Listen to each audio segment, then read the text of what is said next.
usa nato ka dokumento ang maong diplomat, no? Ug usa ka dokumento nga usa ka diplomat, ikaw ang kaliwat sa mga hari, rayna, prinsipe ug mga prinsesa na wala sila'y kamatayon nga nagapuyo dinhi sinaunang panahon sa yutang saad na dili pa Pilipinas ang pangalan ni ani Urang Timol, nga ang Urang Timol kung ato kining pagasabton puloy-anan kini sa mga pinili ng Dios, mga hari, rayna, prinsipe ug mga prinsesa, no? Nahinginlan lamang kini og Pilipinas tungod sa pagsulod sa unang Santo Papa sa Roma Imperyo.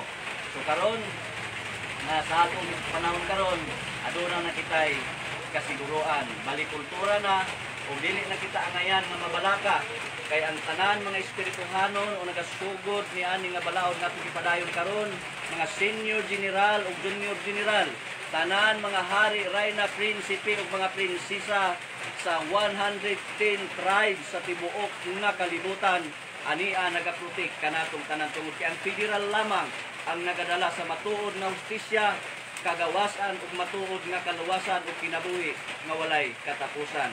Busa daghang salamat. So akong ipaabot sa ngadto sa mahal namo nga pangulo Ferdinand R. Marcos Jr. nga ania na kami, ania na si Dato Adlaw nag-re-implement na sa maong balaod, nagibaba sa Dios in time in memorial para makontinue kini diin mao kining divine customary law nga under management sa Federal Tribal Government of the Philippines.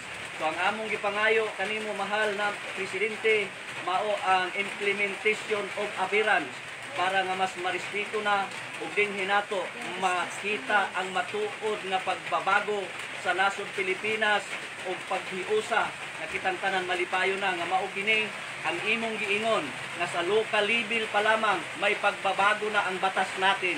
So ito na, nagkatotoo na ang sinasabi mo, may pagbabago na talaga dahil batas na lang po ang pag-asa natin. Ito na lang, implement mo na lang ito para matanggap na natin ang dapat nating matanggap na nakahanda galing sa atin Diyos Ama nga nasa langit. Kaya maraming salamat po, sana makarating po ito sa mahal natin na presidente at sa ating lahat.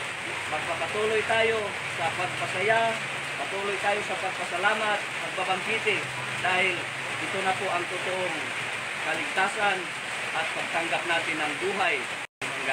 Maraming salamat po at magandang umaga po sa ating lahat. God is justice! God is justice!